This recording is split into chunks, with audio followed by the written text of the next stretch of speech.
And there we go. Did you see a message that said you are recording now? You are being recorded. Yep. Okay, Yes. good.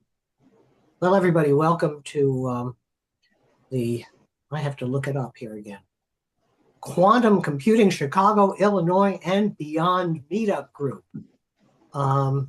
First things first, Ron has something to tell us about. Ron Schreiner, go ahead. Thanks, Barry. I'm Ron Schreiner with Beta Quantum. Beta Quantum has been sponsoring this group for basically the past 2 years. I just want so now the pressure is on me to make sure that people know who we are and why we're doing this. And so I wanted to also thank everybody for showing up. We have 38 people here. That could be a record for us. I actually don't know. Also want to thank Barry and Larry, our speaker. Barry has been bringing speakers to this group over the past year plus, and so thank goodness he's been doing that. We're going to keep this group as on the pure technology side. We may toss in a few pieces from our company once in a while, but the fact that we have 38 people here, I guess, Larry, you're the golden child. You're bringing in the crowd. I also, want to make sure everybody understands that anybody can come here and speak. Just reach out to Barry or myself, and let us know what you'd like to present, and we can get you a slot. As long as it's remotely related to quantum, we're happy to do it. So, get your slide decks ready and come share your wisdom with us. So, and I'll turn it over to Barry, and he can get this meeting underway. Thanks. And I'm going to tell you that our speaker tonight is Larry Liebovitch, and he's going to talk about training neural networks on quantum computers. So you turn it over to me, Ron to Barry. Barry, I'm turning it over to Larry. Larry, go do it. Okay, so I'm going to share my screen, and I think it's that one. And I'm going to turn off some of this stuff. So I'm going to turn off the video panel and turn off the floating controls. So can you see that? How does that look? We're good. And Beautiful. FYI, we would never be seeing those things anyway. Okay, that's fine. All right, so as Barry said, this is going to be, the title has changed ever so slightly. It's going to be Machine Learning on Quantum Computers. And my name is Larry Liebovitch, and I'm an adjunct research scholar at Columbia University here in New York City.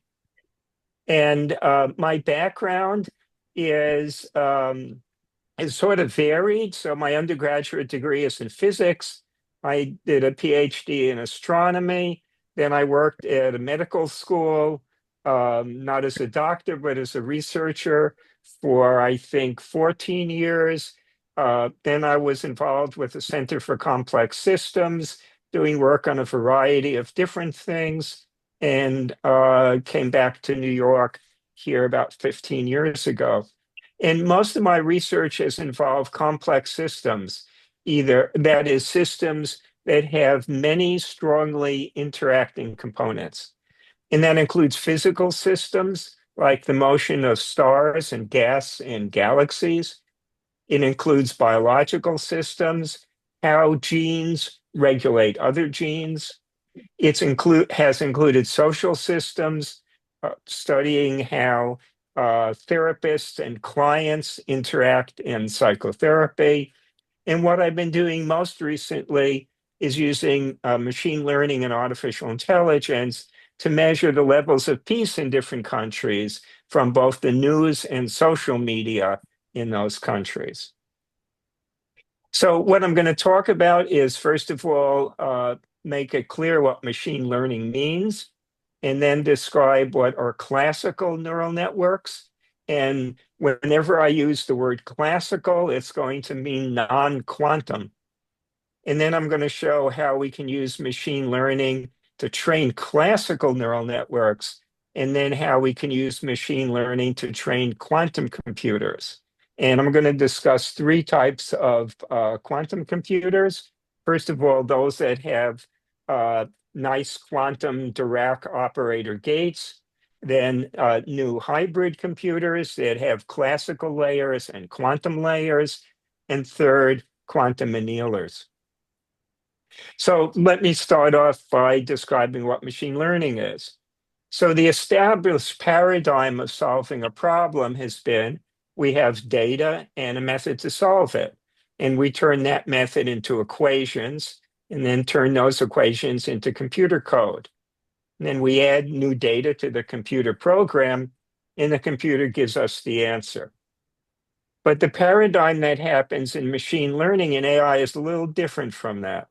We do not program the method to solve the problem. Instead, we create a system that learns how to solve the problem. And then that system uses new data that we give it to solve the problem. So again, we're going to train this machine learning system on samples we already know. Then we'll give new data to the machine learning system, and the machine learning system will figure out the answer for us. Now, this can fail if the machine learning system is not smart enough to learn how to solve the problem, whatever smart means. And it can fail if we don't give it enough good examples to learn how to solve the problem. So I'm a physicist. Are you telling me I don't write down the equations based on physical law to solve the problem? How do I know the explanation? My equations were that explanation. Yes, I am telling you exactly that. Machine learning and AI is a different paradigm. You train a system to learn, and then that system tells you the answer. So in physics, we've gone initially from qualitative descriptions to analytical equations. Although often we couldn't solve those equations because they were too nonlinear. And in fact, even in cases where those nonlinearities were actually the most interesting parts. And then we finite difference those analytic equations so we could do numerical solutions on computers. Be very clear, though, that these finite difference equations are not exactly like those smooth analytic equations.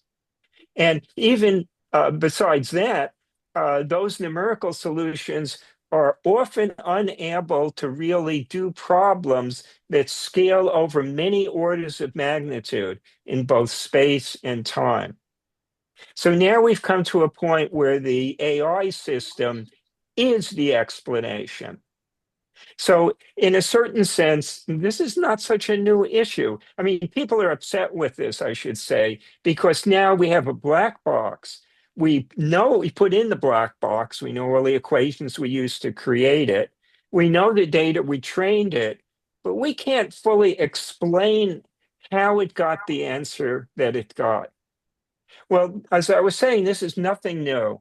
When Isaac Newton wrote his book, The Mathematical Principles of Natural Philosophy, which in this case was mostly physics, he created an equation for the force of gravity, which he said is proportional to the product of the masses and divided by the square of the distances between them.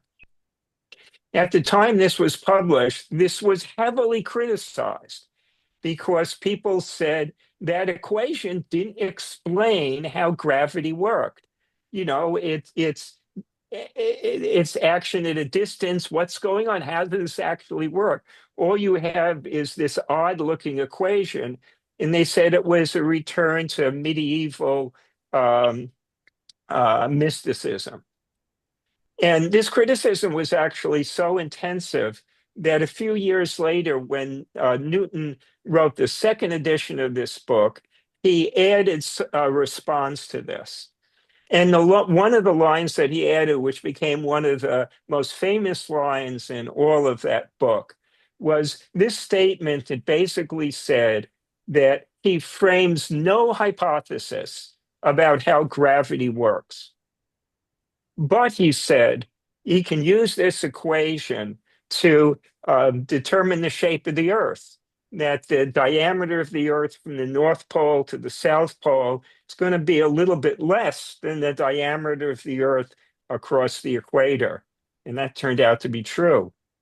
And that he can use this equation to make sense um, um, of the tides that happen in the land near the ocean. And you can use that equation with very great precision to compute the motion throughout the year of the planets across the sky. So the issue wasn't the equation not giving you an explanation, it was the power of how it could be used to do other things. And that's kind of where we are with these AI systems. Even if we can't understand everything that's going on with them, they have tremendous power to be valuable and useful and help us do some really interesting things. Now, it's also interesting, if you think about it a little bit, these analytical and numerical solutions also are valuable in a lot of ways. But I think we're so used to them that sometimes we don't fully see the limitations of them, which I've sort of listed in the parentheses up here. So this is, Yeah, hello. yeah, hi. Did you have a question or are you just speaking? Sorry about that. My microphone on and the phone rang. Sorry about that. Okay. So, yeah, we still, after quite a number of centuries after Newton, Einstein kind of made a much more deterministic understanding in fields and how mass bends space and how other things feel them. So we made a lot of progress in that. We still don't understand how gravity ties in with the other three forces that we know in quantum mechanics. So this is a neural network on a non-quantum classical computer. It's actually designed like the visual cortex in your brain. So right now, I don't know if you can see, but I have my hand on the part of my head, which is just above the visual cortex. It's sort of in the back of your head. And in there are nerve cells, which will be like the nodes in the neural network. And there are links between those nodes, which are like the synapses, the connections between the nerve cells.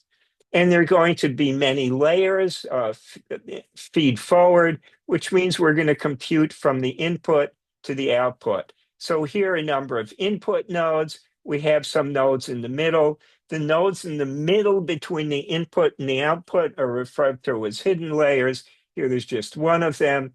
And here we've got a number of output nodes. And how this works, each node has a value. And when we look at the output from one node to another, it's weighted by a weight function, and which are called weights. In the large language models, these are usually referred to as the parameters of the model. The input into that new node is depends on summing all the weights and the incoming from the incoming nodes, and then using a nonlinear function on them. And typical nonlinear functions called activation functions are the three that are shown here. Typically, there are many more layers that I'm showing in this picture, and the computation runs from the input nodes into those middle layers and then in the output nodes. So how do we train a network like this? Well, we give it examples of known inputs matched with known outputs. And what we want to have is we want the system to return the correct output for each known input we put into it. But we also want it to generalize, to give good outputs, the inputs that it's never seen before. And the algorithm to do this is called backpropagation. And the way this works is we fix the input. We know the output we want to get. And so we do a forward pass and do the computation from the input to the output. And that gives us a cost function. How different is the output we got from the output we want. Now we're going to do a backward pass. So we're going to change the weights needed in order to make the output equal to the output we want. And how we're going to change that weights is this algorithm backpropagation. So backpropagation is basically an optimization problem. We want to determine the weights. There's also a bias we can put in each neuron as well to minimize the cost function. So again, we start with this forward pass to see what the cost function looks like. In order to do the backward pass, we use the chain rule from calculus. So we start from the end output layer and we go back layer by layer using the chain rule. And this allows us to compute the partial derivatives and how each parameter depends on the cost function. So now we have all those partial derivatives, and we can use a numerical method to change the weights to reduce that cost function to as close to zero as we can do. And there are a number of different ways we can do this. We can use this on all the training data at once or subsets of the training data. There are a number of different ways we can do this. Well, why does this work? So about 10 years ago, some of the people who are actually the most famous people in artificial intelligence did a series of papers to try to make sense of this, of why this works. So in most optimization problems, we kind of always have pictures of like a two-dimensional surface with a bunch of contour lines on it. Or we have like a three-dimensional box and there is a two-dimensional surface in it. And what we're trying to do is to find the lowest value, the minimum of that surface. And people are typically terrified that they're going to get caught in some local minimum somewhere else and will get the wrong result. Unfortunately, that's not the way to look at what happens in backpropagation.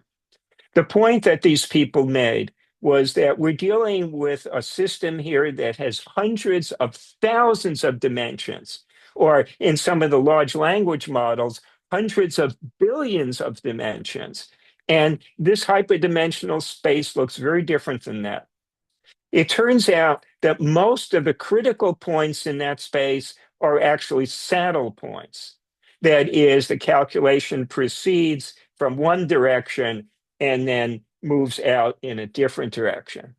So as you do the gradient descent, it bounces around a lot and doesn't get caught in a local minimum and eventually winds up in a minimum with pretty good results.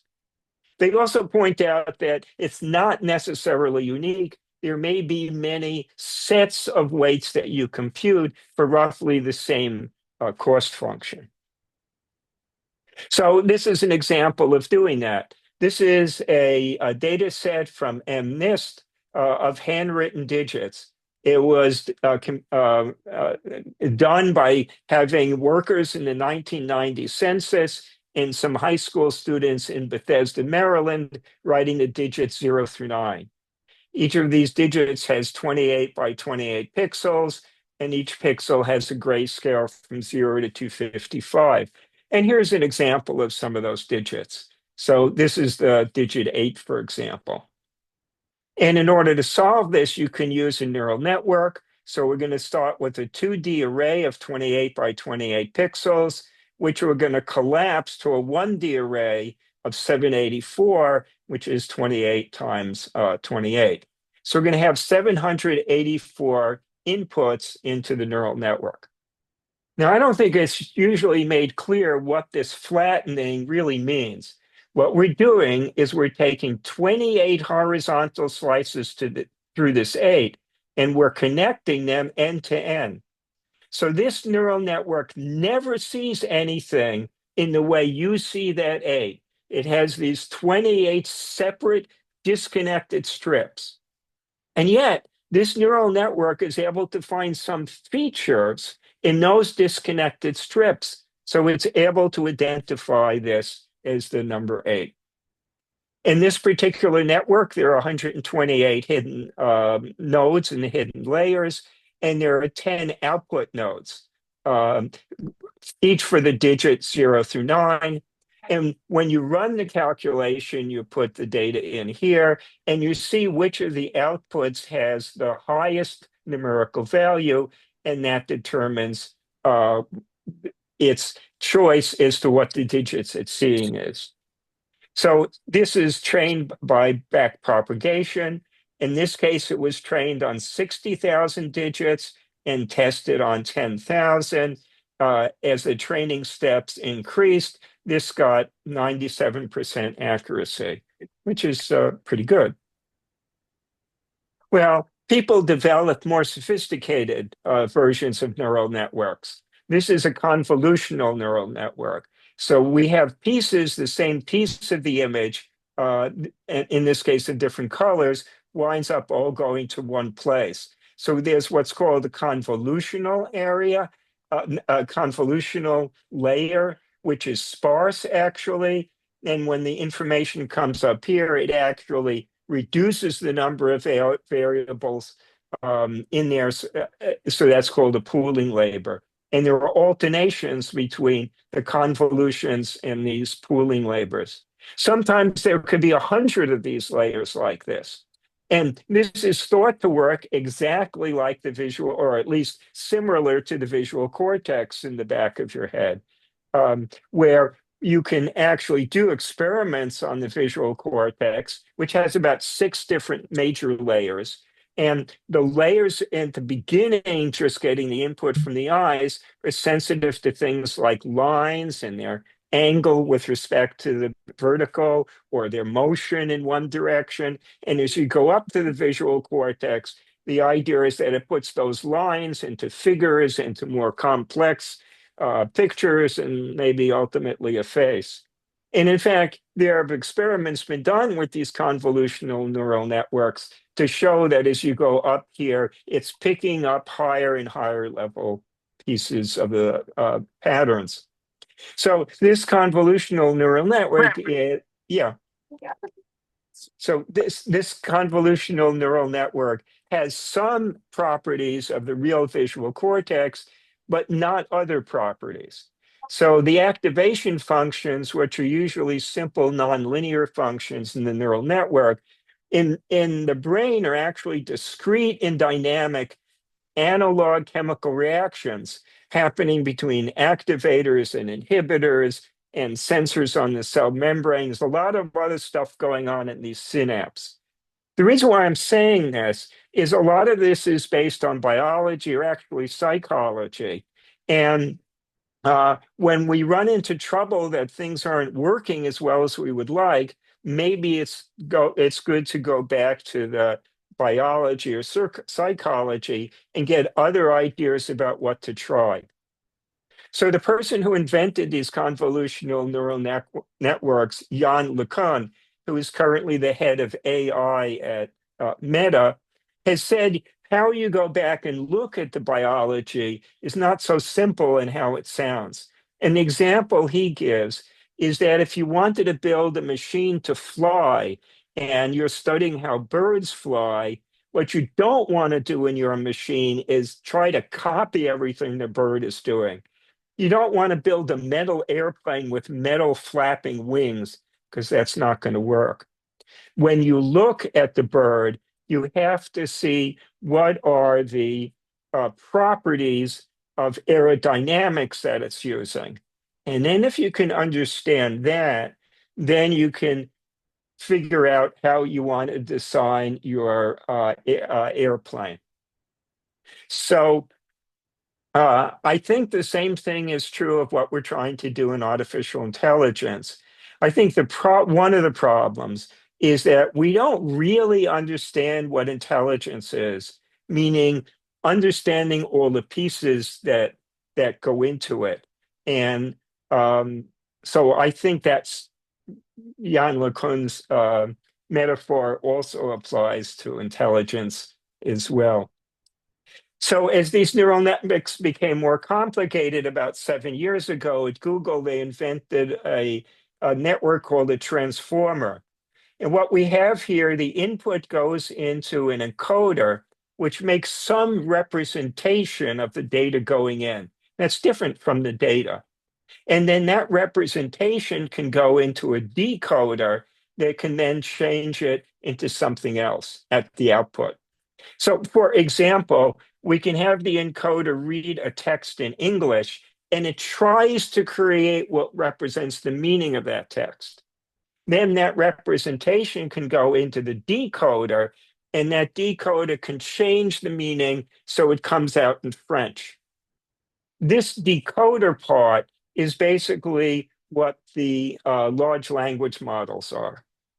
So in the large language models, when you do put in text, it creates an embedding. That is, it changes the text into vectors.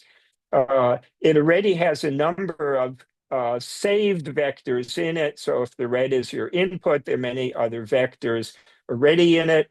And it has a series of alternating layers, which are similar but not exactly like the layers in that transformer. The first of these layers is called a self-attention layer. It basically links together pieces within the layer and seeing which are most important. And then a layer which is more of a feed-forward sort of layer to bring the data or the process that it's doing to the next level. And it may go through a number of these layers, and eventually a token, which is a word or a piece of the word, drops out of the top. Well, how do you train a network like this? Well, you can't do this just with backpropagation. So there's a whole series of steps that you do. You do pre-training, you take away a word or a sentence and train the network to figure out what you took away. You give it samples of inputs and outputs, especially those relevant to your particular problem. You can do reinforcement learning. In other words, you ask the network to solve this a particular problem, and if it gets the answer right, you give it a certain number of points, and you give it more points for harder problems. You may have human beings look at it to tell it when it's got some things really wrong. You may do a general adversarial network. So you have two neural networks which are both cooperating and competing and learning from each other at the same time. This is how the program AlphaGo was trained with two competing networks and was able to beat the best human player of the game of Go.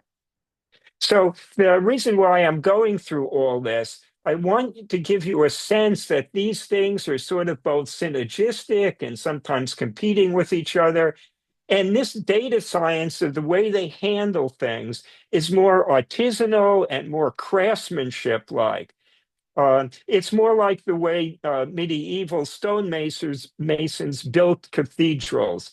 If the building is bowing out, you add a flying buttress to hold it in. And you come back a decade later and you see that maybe the buttress has got some cracks near the top. And you know that happens when stone is under tension. And stone is very good in compression, not so much tension. So what you do, you add more weight to the cap on the flying buttress.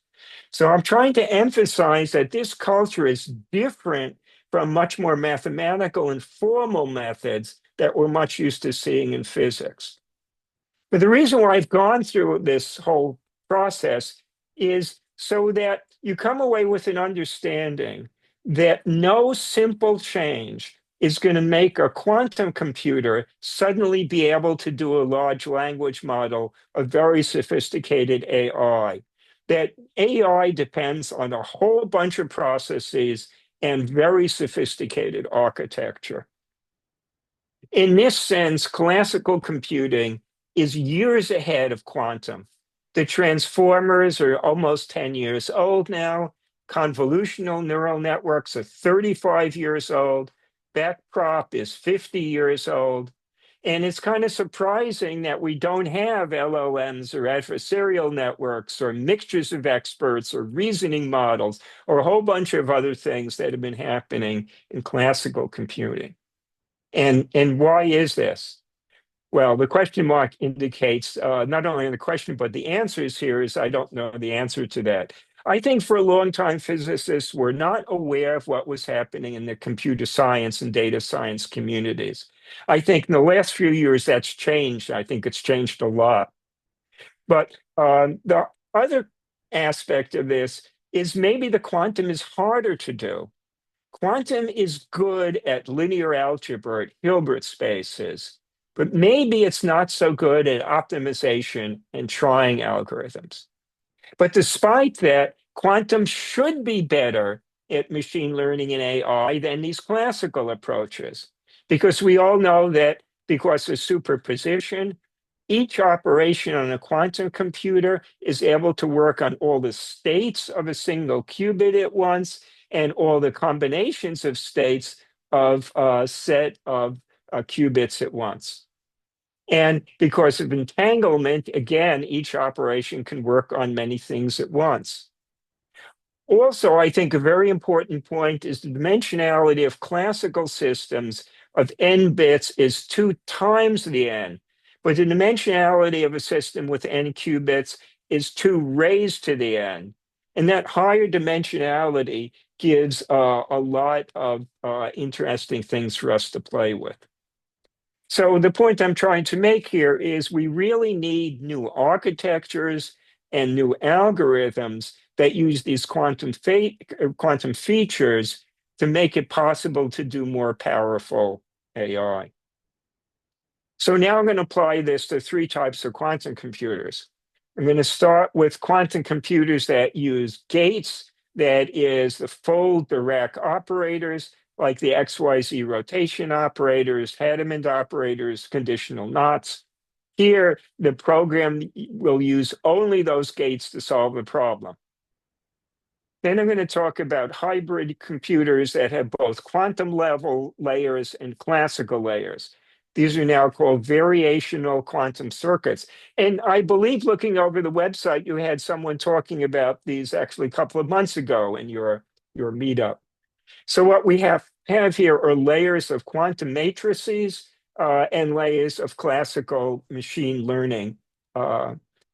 And what will happen is we're going to use the non-quantum parts to find the classical parameters for the quantum parts that then solve the problem. And we're going to look at quantum annealers, particularly Hopfield Ising networks, where each qubit is connected to all the other qubits. And we're going to set some nodes as input and output. And we're going to use a new algorithm developed about 5 or 7 years ago called equilibrium propagation to nudge the output to the output we want. So starting with the quantum gates that use only quantum gates. So there are some algorithms. There's this HHL algorithm, which is very powerful and good at solving linear algebra problems. And lots of machine learning involves linear algebra. But this algorithm and the similar ones have really severe limitations. The matrices and operators need to be sparse, usually low dimensional. There are issues in how we input the data. Now, I could not find a single example of using a system like this alone to solve that MNIST data set that I showed you before. And I think that may say something about this. Now, these algorithms are still very useful in terms of the quantum part of a quantum classical hybrid system. But as far as I can tell, quantum computers using only gates have very limited ability to do machine learning. So let's go to number 2. Training a hybrid quantum and classical computer, also, as I said, called variational quantum circuits. So we're going to use both classical machine learning and quantum operators. Again, the concept here is we're going to train this with known input-output pairs. The first layer will be classical computing to encode the classical data into qubit values that we'll put into the quantum part. The quantum computing part will have some quantum operator on its now quantum input, adjusted by a classical parameter. So although I haven't been consistent in this entire talk, usually from this point on at least, The red will always indicate quantum, and the light blue classical. So the output, when we do the measurement of the quantum system, will be a classical output. And we're going to do this because quantum is really best and fastest at doing linear algebra. But then we use classical computing at the end to find those set of parameters that minimize the cost function, because classical is best at doing optimizations. So again, showing it here, we have a classical pre-processing where the data goes to qubits. Then we enter those qubits to our quantum module, and we're going to have the output of that. We're doing a measurement, so it's classical again. We may do multiple outputs, and from that, use machine learning algorithms to predict what will be the best set of parameters to move the output into the output we want. And in order to do that, we may have to do this loop a number of times in order to get more results as we keep changing the classical parameters. So let me go through each unit in slightly more detail. In the classical pre-processing unit, we encode the classical data into the quantum qubit values. We can do this a number of different ways. We can have the quantum phases to represent different values. We can use multiple qubits to represent floating point numbers. So we have a number of options there. There are more complex ways in machine learning are called kernels, which usually means just a nonlinear transformation of the input. Remember, our space that we're starting off with is only 2 times n classical space, and the quantum space is 2 raised to the n. So we have a number of options and flexibility with how we represent the data as we input it into the quantum system. So in the quantum system itself, we're going to have sets of gates that are non-parameterized, such as a conditional NOT gate to do entanglement and other gates. And we'll have some gates that are parameterized, for example, these 3 rotation matrices. What we're dealing with now is known as a noisy intermediate scale quantum system. That is, whenever we, in the famous Mike and Ike book, they make a point that the hard part of building a quantum computer is you need to separate the quantum part from the rest of the world, otherwise the quantum leaks out, but you need to have the quantum part connected to the world in order to use the machine. And how you do that trade-off is the essential problem of building a quantum computer. So when we connect the quantum computer to anything else, either to run it or to put input data, we have decoherence or just noise. And so the quantumness leaks out. The errors will increase with the circuit depth, that is the number of gates. Maybe we can mitigate this by things like error correcting codes, maybe not. So in order to minimize the noise, we want to make good use of the current hardware by minimizing the number of gates, by minimizing the circuit depth, and maybe by minimizing the number of connections too. So there's something called a tree tensor network that we could do with quantum, which is analogous to the convolutional neural networks I showed you before. Just to emphasize, there is no back propagation here, because in order to do back prop, we have to work our way back through the network. But if we do that in the quantum network, we're measuring the quantum state. And if we do that, we collapse the wave function, and that stops the quantum computation. So we can't do back prop. We can only measure what happens at the end at the output. And these are examples of parameterized quantum circuits. I'm not going to go through all of these. They do a lot of different things. So there are a lot of different things we can put in the quantum box. And there's a lot of very good open source simulation software if you want to play with these circuits that simulate the quantum circuit, like Qiskit from IBM and Penny Lane, which we've been using, and others as well.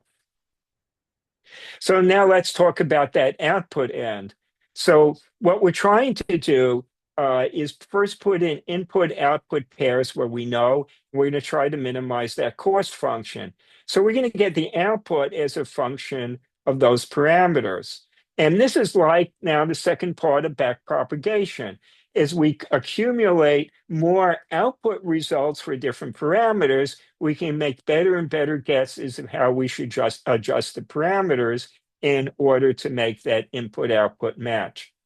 But again, there's no backpropagation here. In the machine learning classical case, we get those partial derivatives by doing the chain rule. Here, we have to estimate all those derivatives by doing everything numerically by getting enough examples to see how we can get convergence. So that the input and the output examples match our input examples. And this is an example from that. This is actually, I think, an online class from MIT. This is an example where we have a classical layers, and then a quantum, rather simple quantum layer, and another classical output layer to do the optimization. Again, we're doing the MNIST data set. This is the same 8 we've had before. The first layer here will be a classical input layer. We're going to have 2 sets of layers with a convolutional network and then a max pooling layer in each one. Another fully connected classical layer, and then our quantum circuit, and then a classical output layer. In this case, they were able to train on 200 digits, test on 100 digits, much fewer than before, and they get 100% accuracy. I should say, in terms of these low numbers, other people have shown that you can get actually pretty good accuracy in this problem, that is the correct identification of each digit, by using far less than 60,000 training digits. In fact, the convolutional neural networks do a very good job with that. The network I showed you before was maximally connected. And so this is not such an unusual improvement. It's you can get numbers like this pretty well. One of the lines was, how do you deal with overfitting? So for people who don't know what overfitting means, is that if you fit it too much to a problem, when you try to apply it to new data, new problem, very often it doesn't work so well. There are a number of different ways to do overfitting. You can break the data into different groups. There are a number of different sort of typical machine learning things to do with that. You just got to be careful. This is an example of using it for a more applied problem. Here they're trying to do different manufacturing steps in order to make the components on an integrated circuit. I'm not going to run through the details of this, but their conclusion here is that this quantum classical hybrid consistently outperformed the classical baselines across multiple evaluation metrics, demonstrating robust predictive capability in the small world regime. So this can work pretty well. So now 3, how do we train a quantum annealer? Switch. What happens when we switch from the classical to quantum? It's very hard to sort of estimate it. How are you going to count time? Because the time that it takes to run the quantum system, you know, which classical system are you going to compare that to? And usually the classical applications now use lots of GPUs, graphical processing units. So you have to think through how are you going to do this comparison. So I would say for the moment, just worrying about the time comparison is not so much of an issue. It's more worrying, I think, about the capabilities. So I'm going to talk about a Hopfield Ising network. I'll show a picture of that or a diagram of that in a moment, where each qubit is connected to all the other qubits. This is going to be a pure quantum system with no gates. Now, I know from people I know in the quantum community, they would say, why are we doing this? this is not a real quantum computer. Notice I put real here in Comic Sans font. They would say quantum computers must have gates to be fully really using all the aspects of quantum mechanics. So I'm going to give a short answer and a long answer to this. The short answer is that this can work and it can solve really useful, good, practical problems. And what's the long answer of this? So the long answer is this system is going to use the quantum energy functions between nodes. It's going to occasionally have to do energy minima, the ground state. That's the heart of any quantum problem, finding the ground state. We're going to have quantum both input and output nodes. The algorithm is going to change the weights on and how that quantum is weighted between those nodes. And we're going to try to have the output reach the output we want from a training set of input-output pairs. As I said, this algorithm is called equilibrium propagation, and it's kind of the quantum avatar of classical backpropagation. So the basic idea here again is that the classical part is going to do the quantum optimization that the quantum gates alone are not good at doing or cannot do. So this is what the network looks like. It's a fully connected unit. Each node is connected to all the other nodes. And we have the links from each node to all the other nodes. The count, that obviously means the 17 Pro Max is our winner, to the surprise of no one. And it still has a good 9% of its battery left. I know what you're about to say. All right, if you're talking about something else, you should mute yourself. Thanks for you or someone else doing that. So we have each node connected to all the other nodes. And the important point here is that the weight functions are symmetric. This is very different from the feed-forward networks. So the connection one way has the same weight as the connection the other way. This was the way J.J. Hopfield set up this model in the first place. And because these weights are like that, Hopfield is able to identify a real physically meaning energy function. And that's very important here. So the energy is going to be the sum of the quantum interactions, each weighted by a weight function. There's no layers. Everything works together. And we're going to just pick some nodes as input and some nodes as output. So how this works.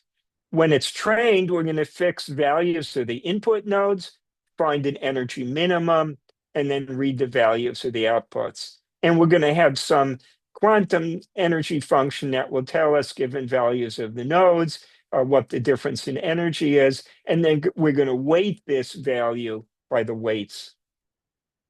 Well, why this architecture? Many hard problems can be transformed into exactly this architecture. That is, there's some ways of doing complexity, measuring the complexity class that an algorithm belongs to. There are relatively easy problems that are polynomial, meaning that either the computational time or memory depend on some parameter in the problem raised to an exponent. But there are much harder problems that are therefore called non-polynomial or NP problems, where the computational time depends much stronger on that size. I put exponential here, but it could be anything exponential or much larger. So this article that's referenced down here gives an example of NP problems, all of which can be formulated as Ising models. So the question is, what do these NP problems all have in common? That's a really hard question to answer.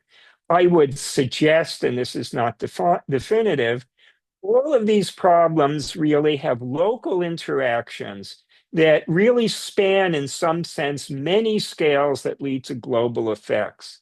So in the traveling salesman problem, where you're looking for a route across many geographic cities, and you want the route to be the smallest total length and not visit any city more than once, when you do any interaction between any pairs of cities, it ultimately is going to change what happens globally.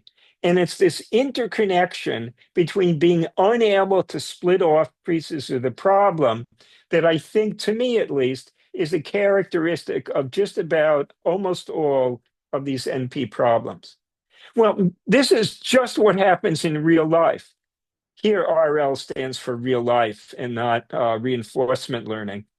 But we have this in industrial processes along the in a chemical plant. Some of the processes are very slow and some are fast. This is like maximizing supply chains. It's like the relationship between microeconomics and macroeconomics. It's like social interactions where people interact and eventually create a society. So this Hopfield Ising network has a lot of the properties that we find in the most difficult problems. So maybe it's a good match to compute those problems. So let's compare the traditional classical neural network to this Hopfield model. So the node values in the classical neural network are typically floating point values.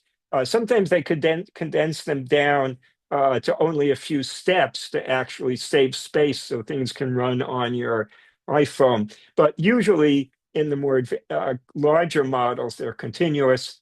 The quantum Hopfield model will have discrete values, either integers or angles.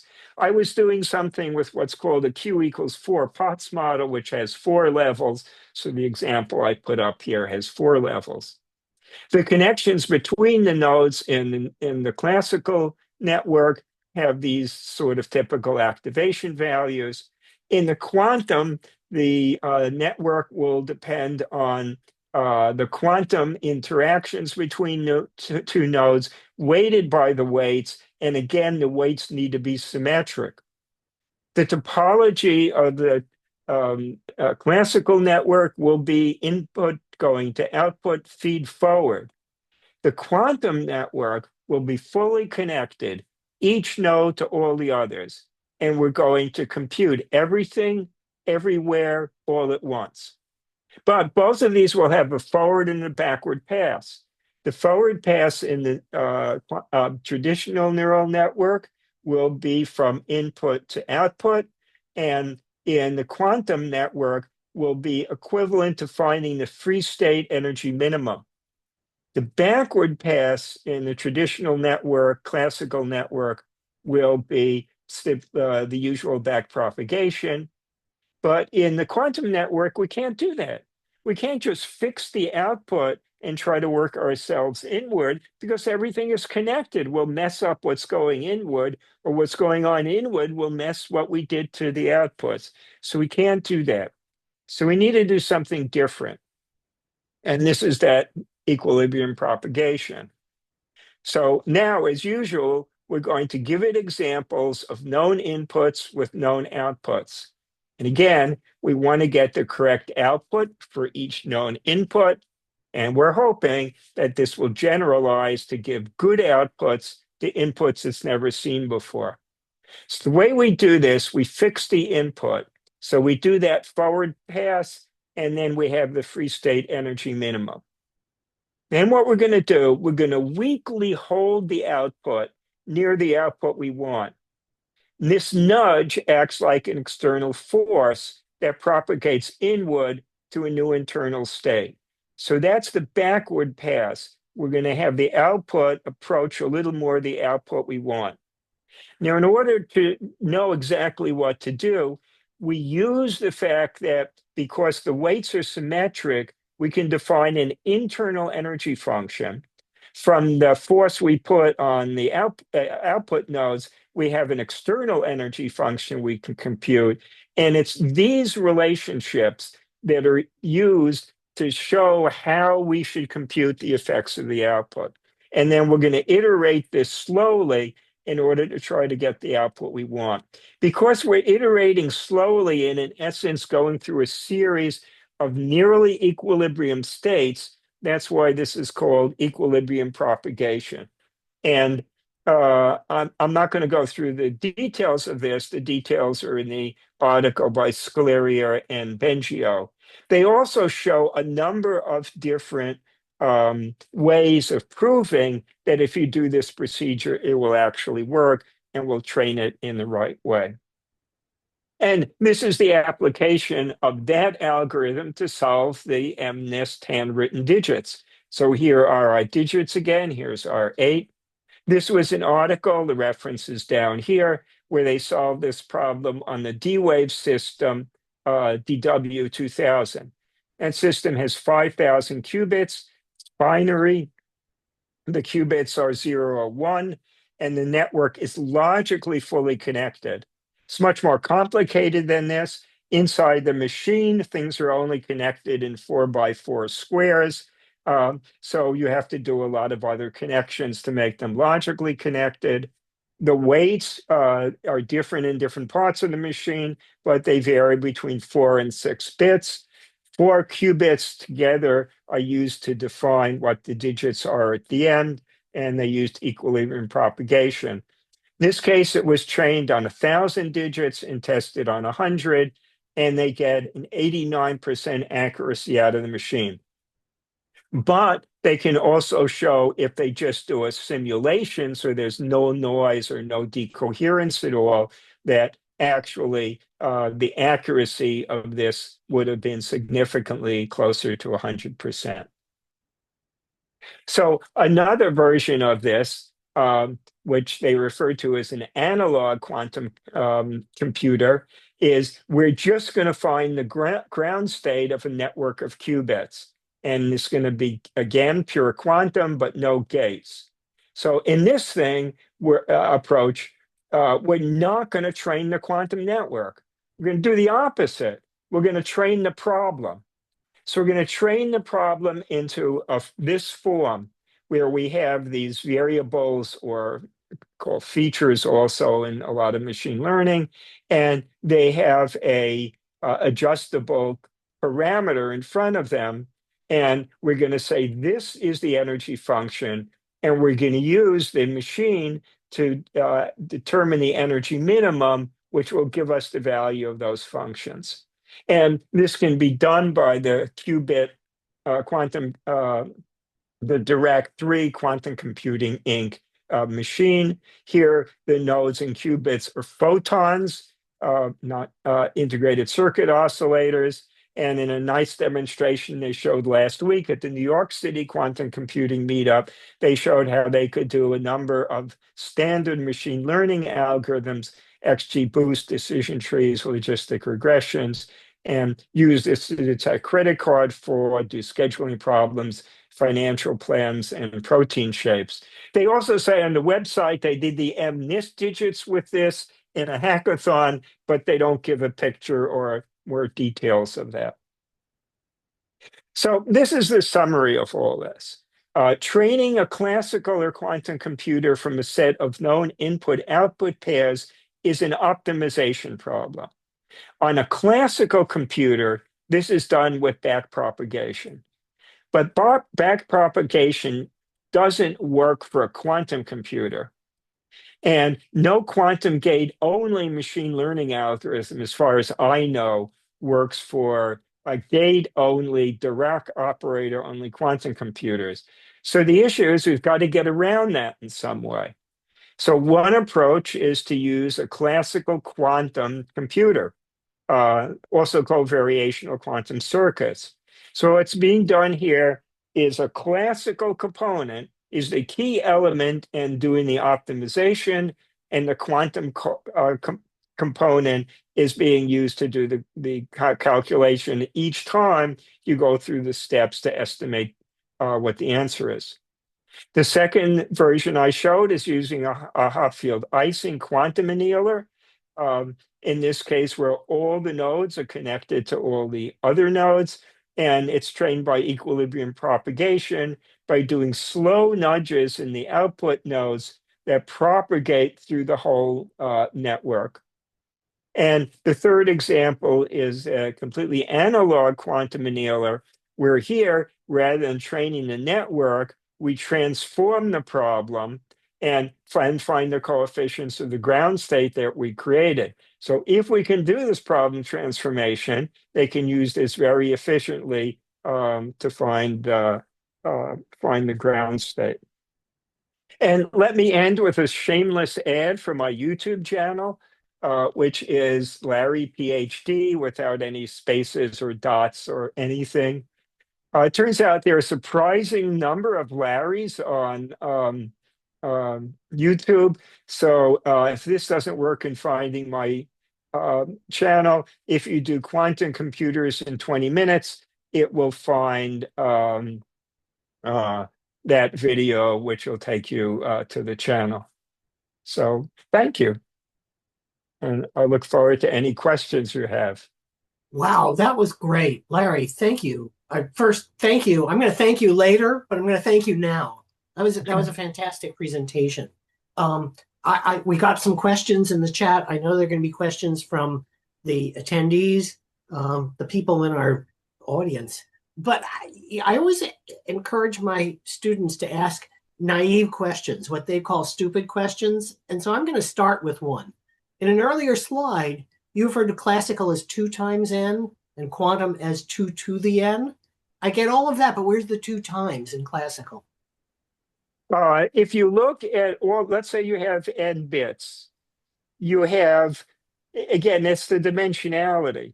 So if you have a 2n space, you can make a point in that space that will represent all of the combinations of zeros and ones you have in that line. Okay. So if you think about it, if you just have 2, well, this is not good because 2 raised to the 2 is 4 also. But that's where it comes from. I think it's a little confusing. So it took me a little while to understand this also, actually. But it's the dimensionality of the space. So you have one point in that hyperdimensional space can then represent all of the combinations of the zeros and ones you might have there. Cool. Thank you.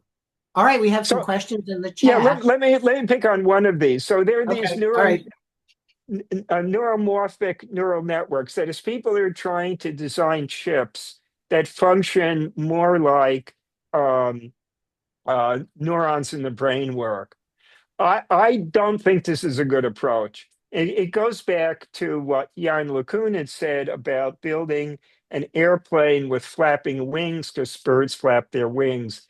And I tried to emphasize before, the activation functions that happen in real life, in real neurons, are much more complex, and they're mediated by calcium levels around in other cells, and a lot of other things are going on there. If I would want to, one of the things I usually say about this, so I'll say it now.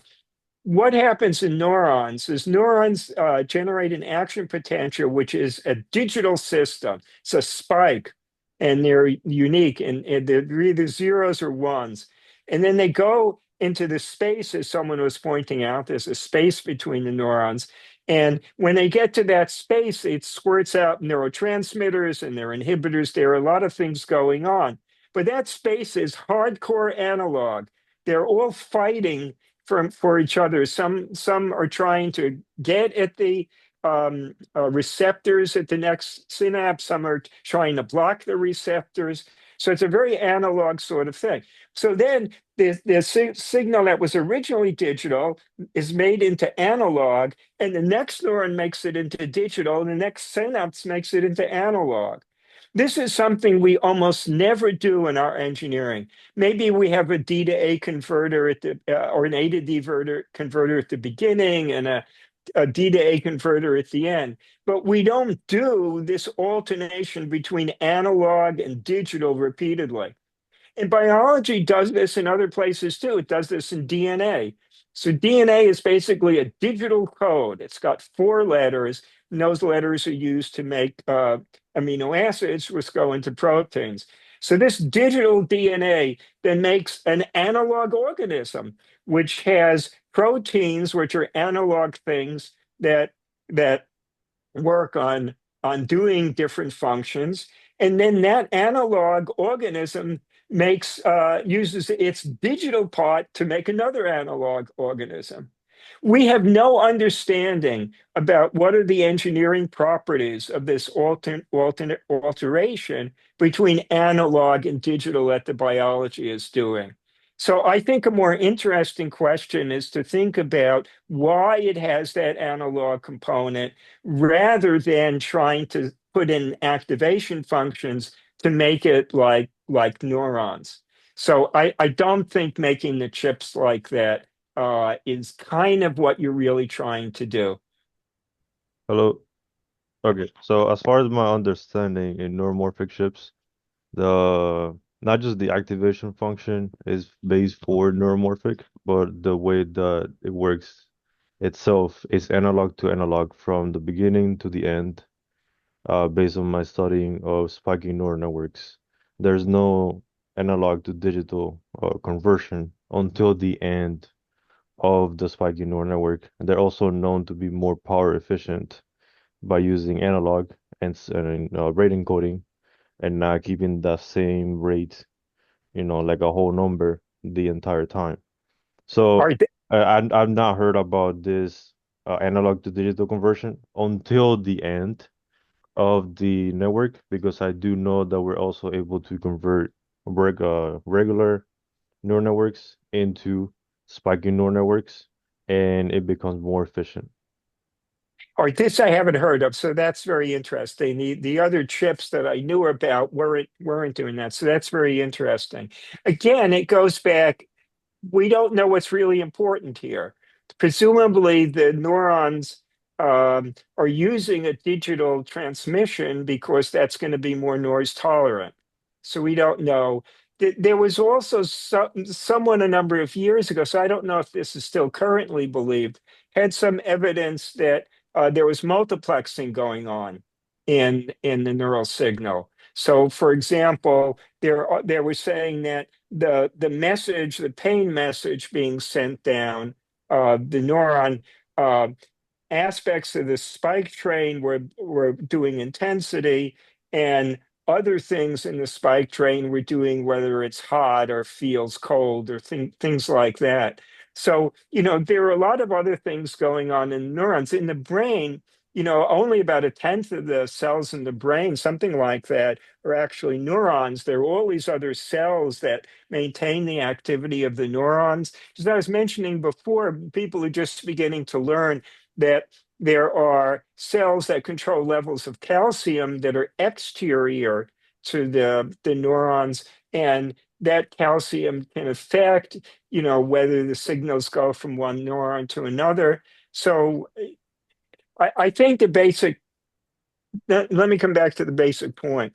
I think we don't know what are the most important aspects, and I think beyond the hardware, we don't know which pieces of this are the most important things in terms of actual making intelligence. Yeah, good point. Thank you. But definitely worth considering they're known for generalization performance with the least amount of neurons and energy efficiency. Okay, Around the same. So they're definitely still worth researching a lot more. It okay, seems like the next paradigm. good. Or do you have other questions for me that you saw in the chat or? Yeah, there are other questions. One of them Okay. is how do you deal with overfitting?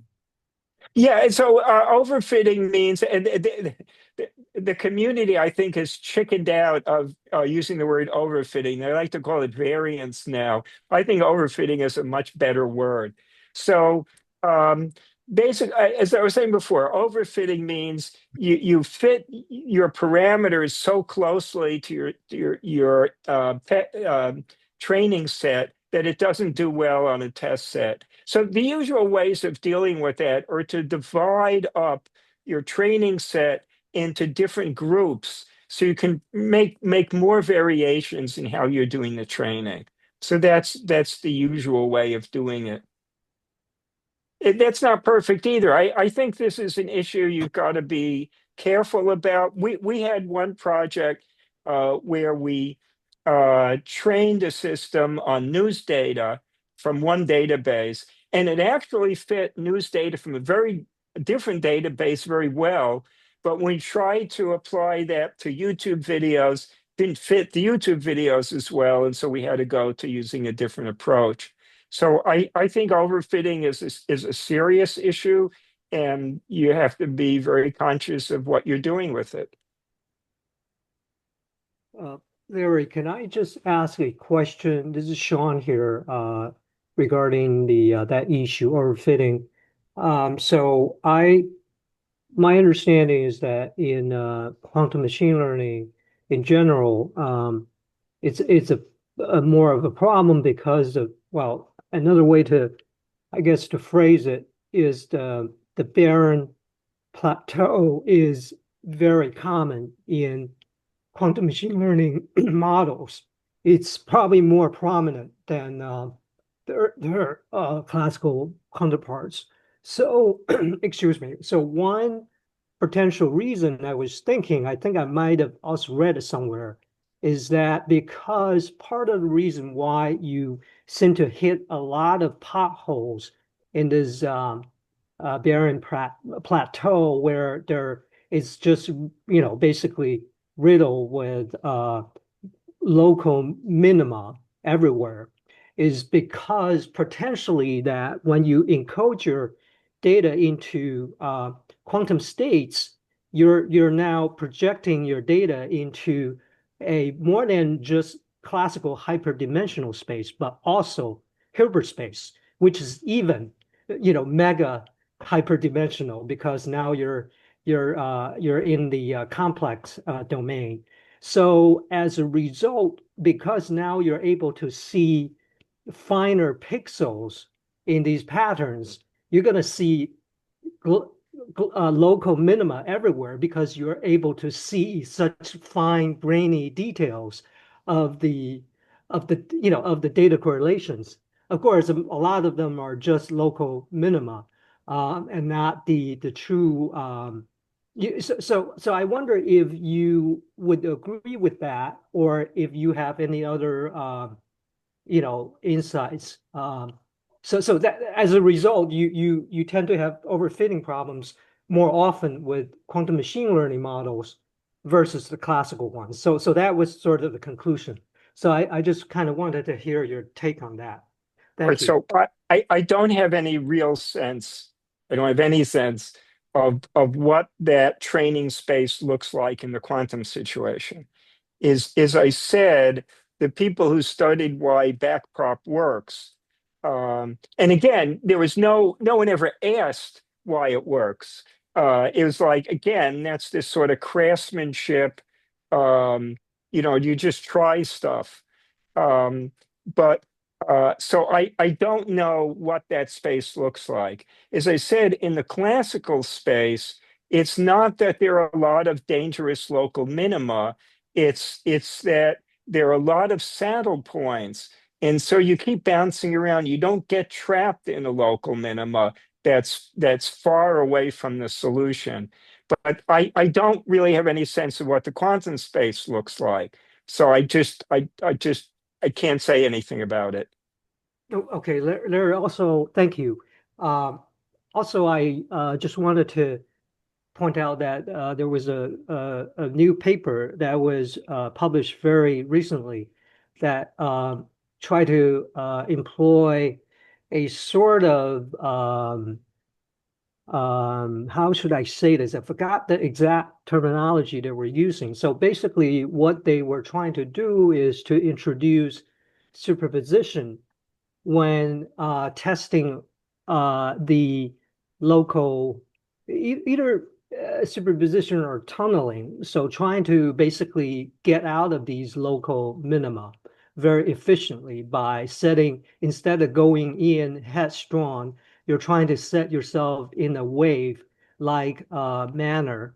Now, again, I haven't read the paper in detail, but that's the gist I was getting. So in other words, as they drop down to the local minima, they will then adjust the wave function so that they know that.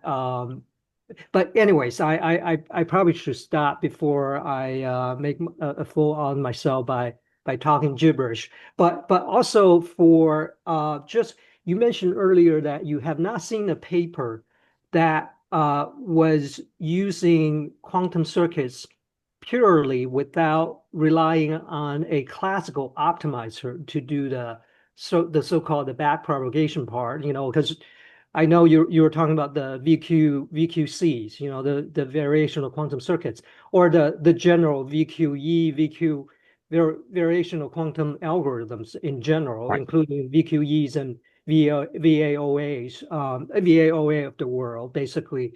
And I did come across a paper. This was actually a paper in 2018. They were using a tensor network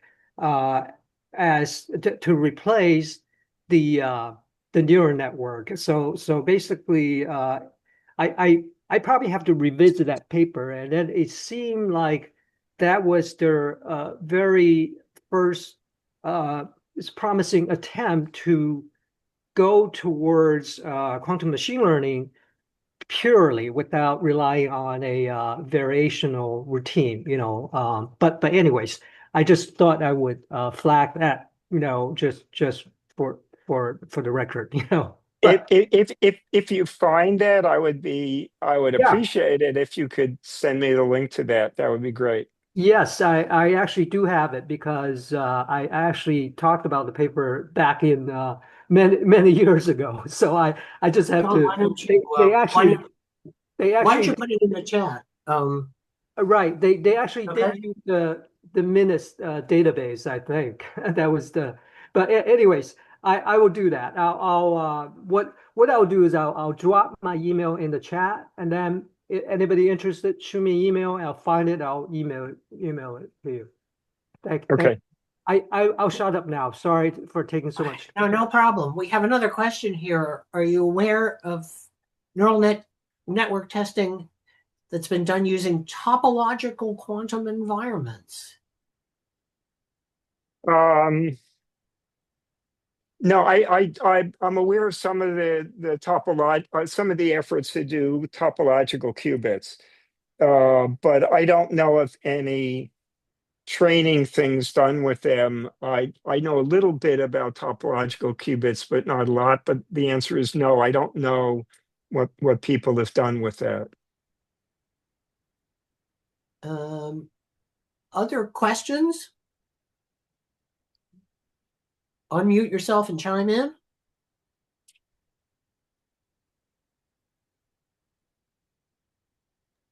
Hi, so I actually do have a question. So I do want to get into algorithm development, and I understand that that requires using a lot of math. While I'm getting better at reading math, I can't actually build algorithms yet. So I was wondering if you had any advice for getting started with that.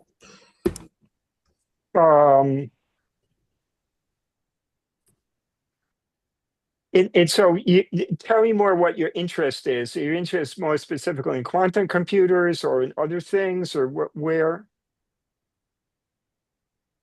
Oh, okay. So I have very specific interests, and it's kind of scary to say that on this call, but I'll try to say it anyway. Essentially, I am interested in looking at plant biology, trying to understand high level patterns, and then building mathematical algorithms that I could use on quantum computers, either to like build like, I don't know if they're for very problems that I don't know about yet, but also like using quantum computers to solve problems that are specific for plants.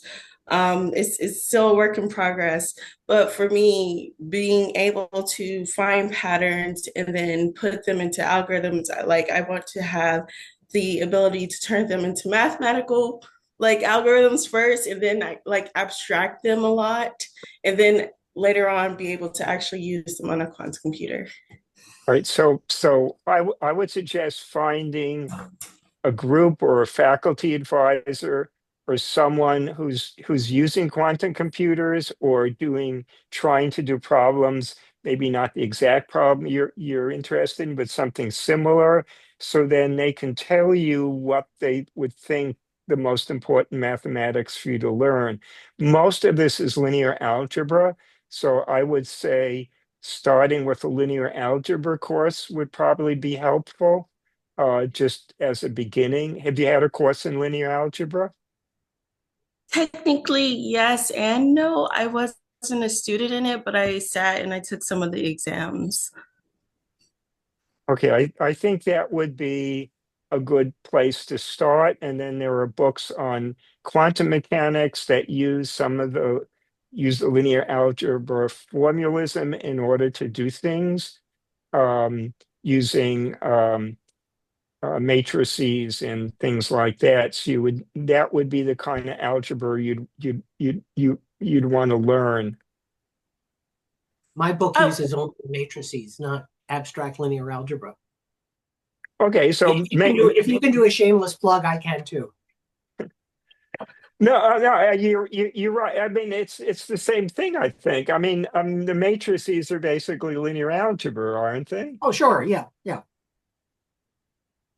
I guess what's more so coming to mind is when I read papers, they tend to have this explanation that's like it starts off in mathematical terms, and then they like from there they're able to like explain each part of the process and why it matters to finding their solution. So like that's what I'm trying to learn more about, or is that where? Barry, would your book be good for her? Is that at the My right? book is good for everybody. Look up my last name. Why am I not showing up on the big screen here? Look for my last name, Burt, and look for quantum computing algorithms.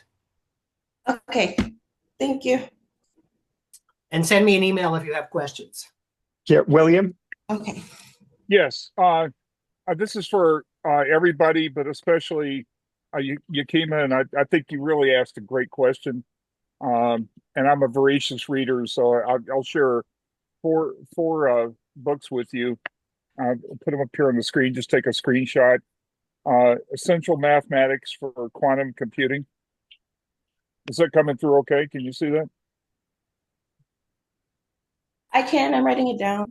Beautiful. Yeah, just take a screenshot or whatever. The author is a guy named Leonard Woody III. The second one, this gets kind of deep, and there's probably some people like Ron and Barry who are snickering about this, but it's a great book. There's nothing bad I can say about this book. Quantum Sense and Nonsense. This really gets into the history of quantum computing and tells you how our field, quantum field, came to exist 100 years ago. We're coming up on 2027, which will be the 100th anniversary of the Solvay conference that met in Belgium. Great book. The third one is a little bit dated, but the history that is in this book is just priceless. It's written by a guy named Vladimir Silva, which is weird because he's got like a Russian and a Hispanic name. But this is an excellent book. And he explains programming and quantum science. Quite a challenge, but a fascinating book and very enjoyable to read. And the fourth one is quantum computation and information. The fascinating thing about this book is the book I'm holding in my hand is in its 10th edition, which means that they had 10 chances to get it right. And one of the guys who wrote the foreword to the book is a guy named Shor, which is Shor's algorithm came from. So he highly praises this book. So that it's written by Michael Nielsen and Isaac Chong. Great book. That's a sort of Bible for quantum computing. Exactly right, Barry. Thank you very much. Right. It's usually referred to simply as just Mike and Ike. You're right. You're right.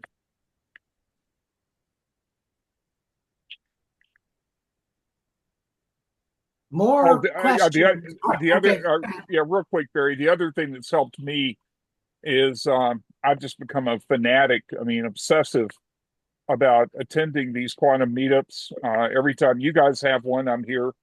I attend the ones weekly in Australia, and I put that into the chat message there, chat group, and that'll be on Sunday night our time at 9 o'clock. It's noon on Monday for them, and actually, it's a bit of a surprise. I'm presenting reluctantly. I'm presenting on a PQC because I was asked by the leader, and I didn't want to turn her down.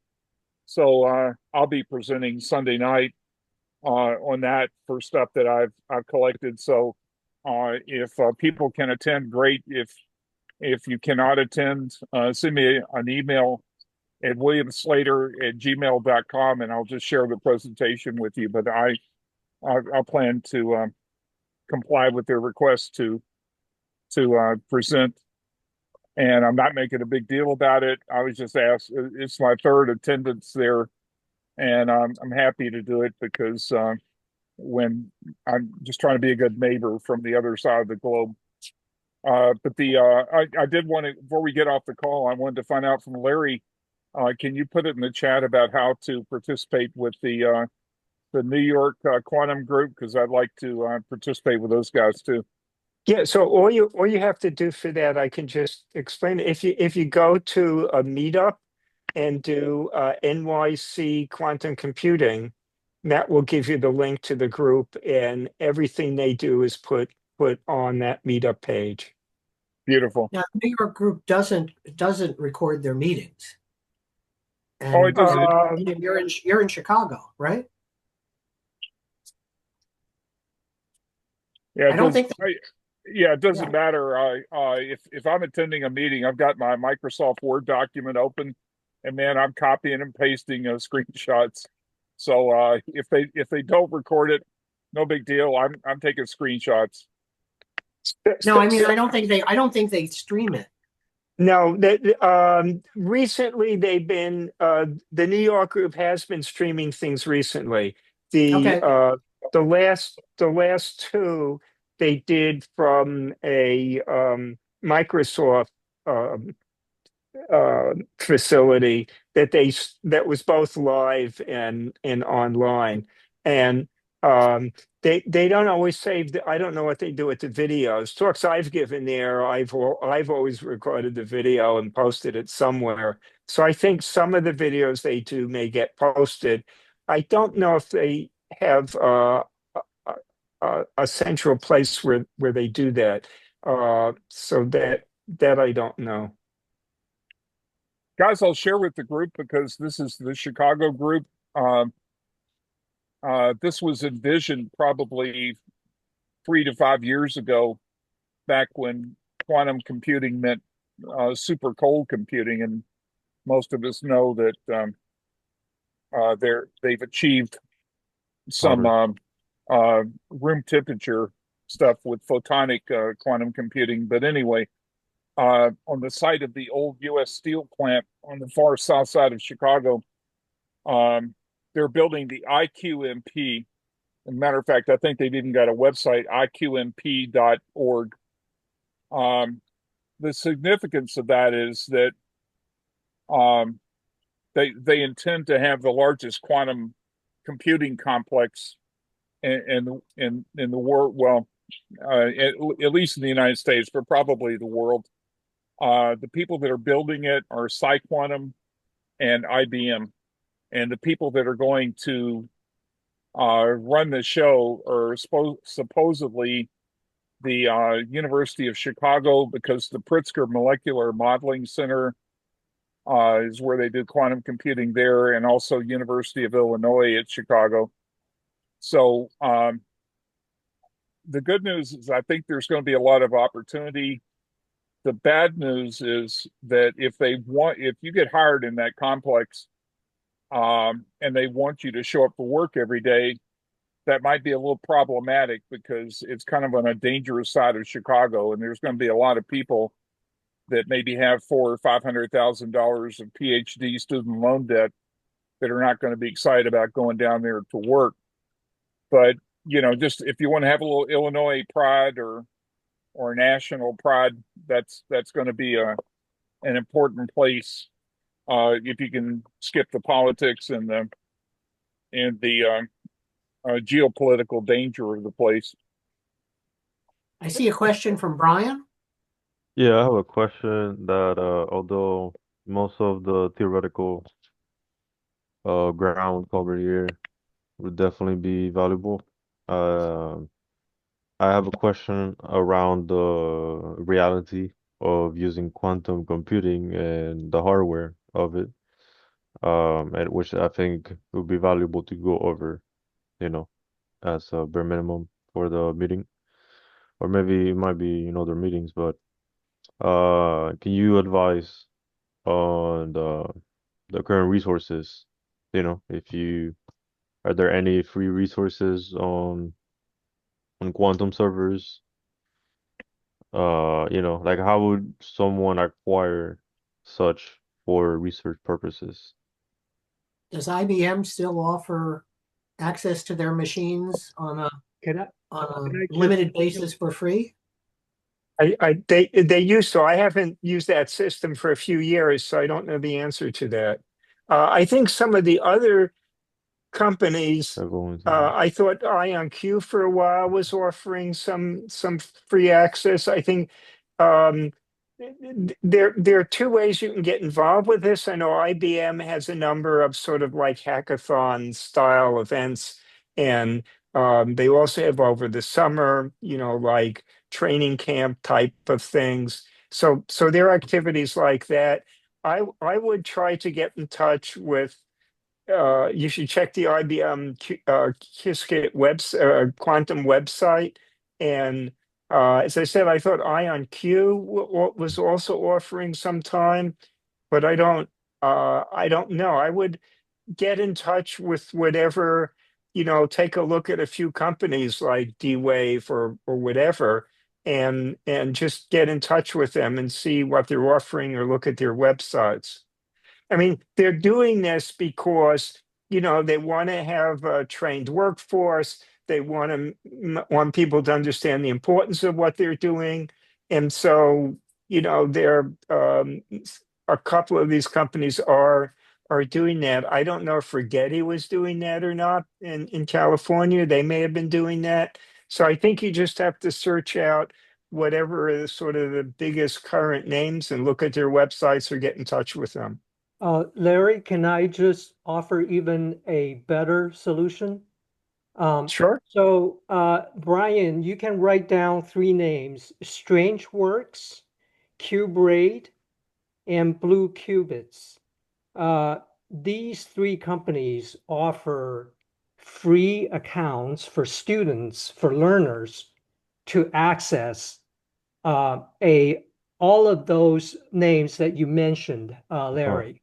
I think, for example, QBraid has access to half dozen quantum, computers, hardware with all the names, the big names, and even D-Wave has a program where they offer student accounts again for free. They give you number of minutes per month for free, but you only need milliseconds each run, basically. So that I mean wow. that's an average shot is milliseconds. I mean, so Well, depends. 20 minutes will last you a long, long time. So My students are using QBraid right now. oh, great, yeah. So Can if you, I tried writing it, so strange works. yeah, StrangeWorks, maybe you You, can just do, okay, let me see if I can just type in StrangeWorks, one word, StrangeWorks. okay, I tried writing it, but I don't think the other ones. Yeah, the blue qubit. So blue qubit is a newcomer, new competitor, and then QBraid is it's a local play. They're in Q Chicago. QBraid, braid, QBraid. I'll type it in the chat here. Yeah, I've like just typed braid them as in. actually. So you can search for them, and then D-Wave. D-Wave. I know someone who I don't know if there's a free like public program that offer, but if you need access time, you can email me. My email is up there, uh, the Purdue.edu one, and I can hook you up and get you some free time on D-Wave machines. On And D-Wave. Okay. they used to do that publicly, but not anymore. But I since I know the guys who run the program, so I can still get free access. So another thing is, Bill, you were talking about PsiQuantum and IQMP, the Illinois Quantum and Microelectronics Park. Sure. We're actually doing an event in town at the Union League Club of Chicago on November 4th starting 5:30 right after the Quantum Summit ends. And we're going to have the chief technology partnership officer from PsiQuantum to talk about their computer. In fact, it's not just a big deal for the quantum world, it's a big deal for the entire world, and not just geopolitically because of South Side Chicago. It's really geopolitically globally. The reason is they're building one of the world's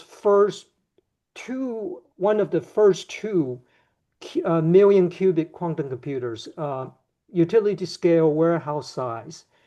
And Google just published a paper back in May where it basically demonstrated that you only need 1 million noisy qubits now to break RSA. And the Aaron Flew, he's the speaker. I asked him to talk about this, and he refused because you know why the federal government, DARPA, is investing $140 million in that park? Do you know why? No. Because you're going to have a computer that has the potential to break RSA. Maybe not right as soon as it goes online, but they're putting in a federal testing facility right in the park, alongside the $200 million cryogenic plant that the state is building for PsiQuantum, Right. and then another 300 million to basically build the park, right? And then PsiQuantum is bringing in $1 billion to build that. And the Australian government also gave PsiQuantum 1 billion Australian, that's 900 million, to build another 1 million qubit quantum computer right there in the founder's hometown, Brisbane, Australia. Sure. So now Australia and the United States will be, hopefully the first countries that will have this awesome power. But I guess the idea is that their first generation of the machine is not gonna, they say they're not gonna focus on cryptography encryption. They're more gonna they're gonna probably just focus on some of the scientific research problems like material science, new materials and so on and so forth. But who knows, So I'm just saying it's a big deal. That's why IBM is moving their national quantum algorithm center from New York, from their headquarters to the park. Inflection is moving their one of their core divisions from Boulder, Colorado, to the park.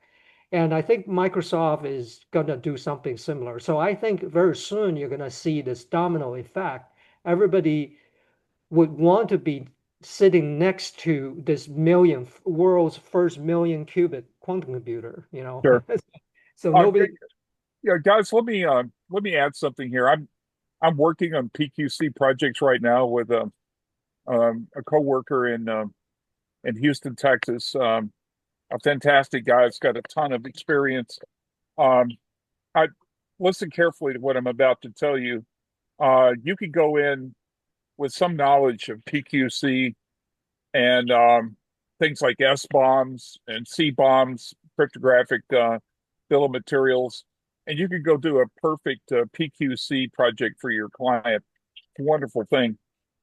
Here's what the problem is because of, and I'm not sure how this problem is going to get solved. I'm sure the human race has a lot of smart people, so I'm sure the problem will get solved. But I want to tell you what the problem is because of the problem with harvest now, decrypt later. You could have a perfect PQC migration project, but what about all that traffic, network traffic that you generated that you thought the encryption was great and your data was protected? And so they did the harvest now, decrypt later thing. So you've got a perfect PQC migration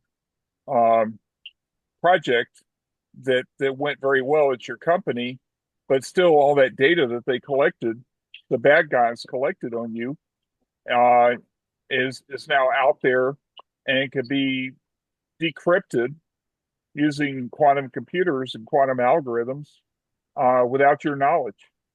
And I think this is going to be a problem.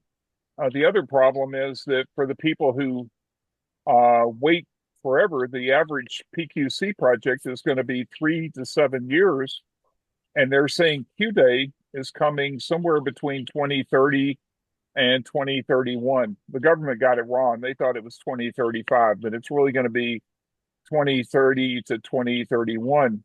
So if you look at the calendar right now, and it's September 2025, and you've got a PQC project because you're in a large corporation that's going to take 6 or 7 years, you've already missed the boat.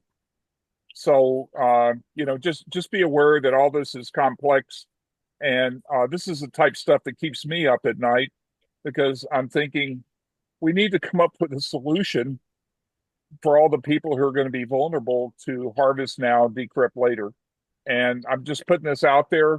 I'm not being a doomsayer or anything like this. This is our reality. And I think I was talking with somebody and I said, well, maybe the government's just going to put the hammer down and say no more quantum computer development because we don't want to see cryptography broken. So quantum computers go underground like prohibition and alcohol. I don't know what the answer is, but I think it's a serious problem. You got me scared, Bill. Dan, you have your hand raised? I very much doubt they'll do that because if they do that, other countries will play catch up very quickly and they'll overtake. So that will be very myopic of them to say no more. Yeah, Yeah, and Dan actually, thank you so much. Yeah, actually, along those lines, I didn't see whose name it was that flashed, but about other countries and also about quantum going underground, for that reason. Well, actually, there was an article. I have no business. I should preface this saying I have no business being at this meetup. I don't know anything, but I saw just an article that flashed by. I don't know anything yet. Haven't started to learn this, although it seems super exciting. But I saw an article flash by that China has just the headline of an article. China has and this was from March, has a quantum processor that's 1 quadrillion times faster than I think America's fastest stuff. So in terms of it going underground or other country, it won't go. I mean, it won't matter. It doesn't make sense to go underground because we have real adversaries, not even insider threats, but but sort of known adversarial countries that are known to exist, with which are already making fast progress. And so about the requirement of 1 million noisy qubits, I wonder if China with their development from March and who knows where they are now, have they already achieved 1 million noisy qubits? Maybe not. How close are they? So we may not be leading the game on this one, actually. Just wanted to make people aware in case they weren't aware. There are a lot of claims out there that turn out not to be true. I don't know anything about that particular claim, but I know that every once in a while you see an article float by that says so and so has such and such, and it turns out if not more, smoke.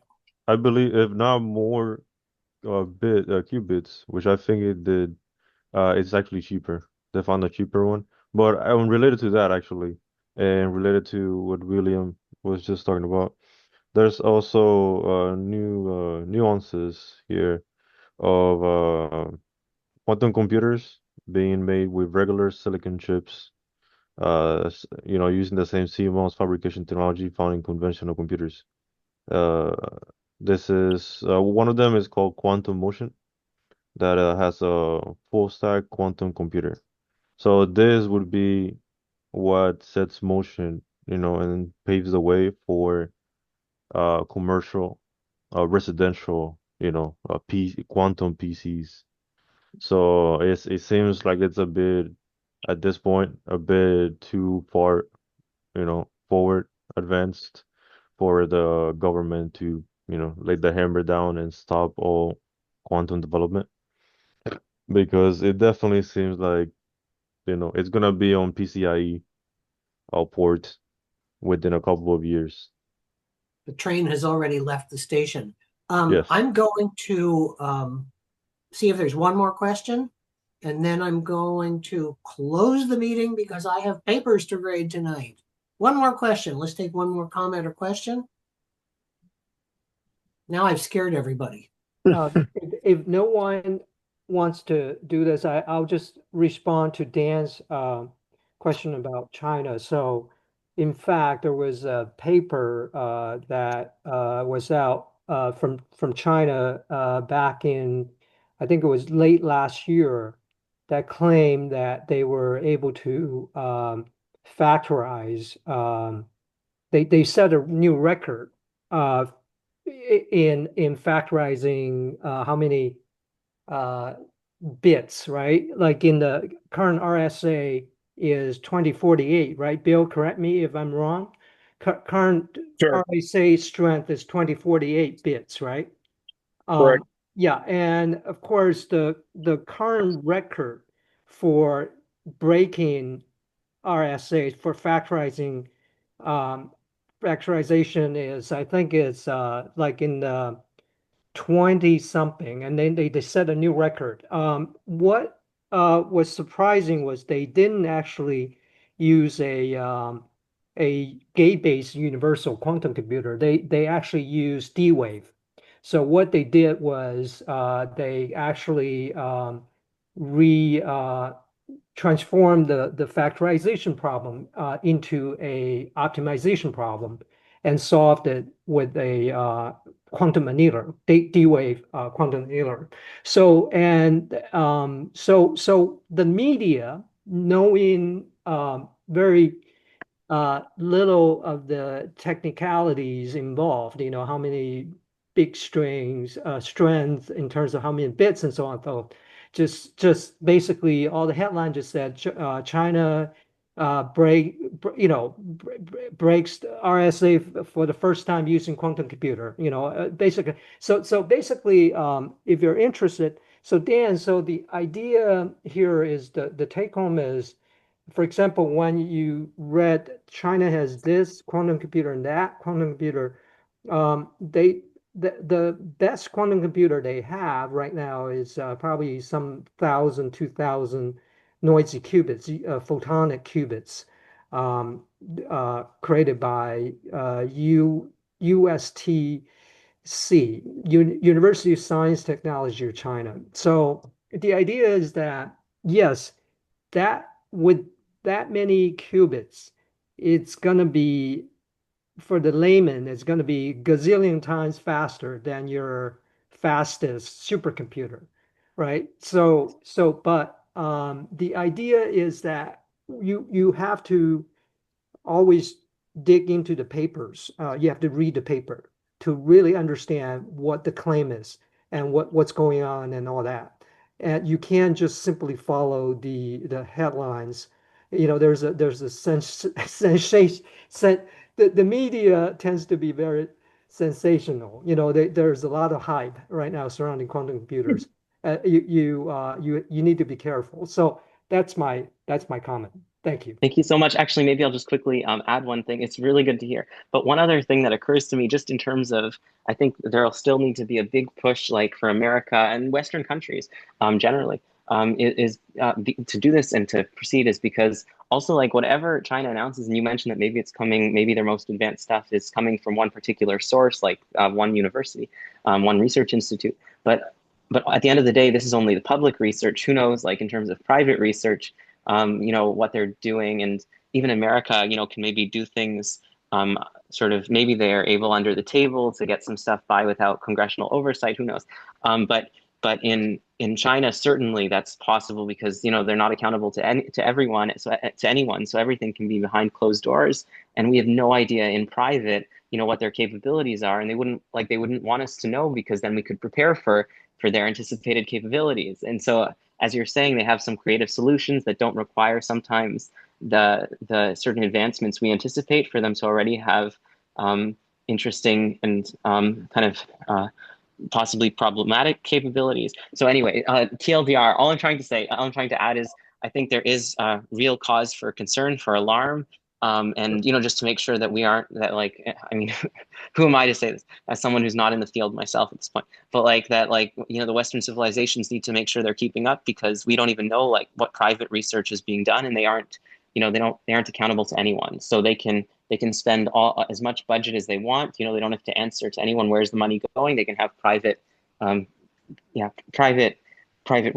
private research that they are not going to make anyone privy to. That's all. So anyway, thank you so much. Super interesting. Thank you. Yep. Technology So we've got to get has moving, always. Okay, I was going to just say one thing though. Technology has always been a leapfrog game. It has never stood still. Somebody develops something, somebody else will build something better. And if you stop building and you stop making, you're going to get left behind. So never stop building, never stop exploring. Doesn't matter how old you are, how young you are, whatever. Just keep learning. Okay. I want to thank again our speaker, Larry Liebovitch. Excellent presentation, excellent discussion. All the people who joined us, thank you. Wonderful meeting. Please sign up. Keep your eye on our meetup page for next month's meeting. I'm going to close the meeting now. If you want to keep talking, then you're going to need paper cups and very long strings. In the meantime, anyway, good night to everyone. Have a wonderful month. We'll see you then. See you next time. Thank you. See you. Thanks, Bye. Barry. Yeah, All right. thank you. Good night. Bye-bye, everybody.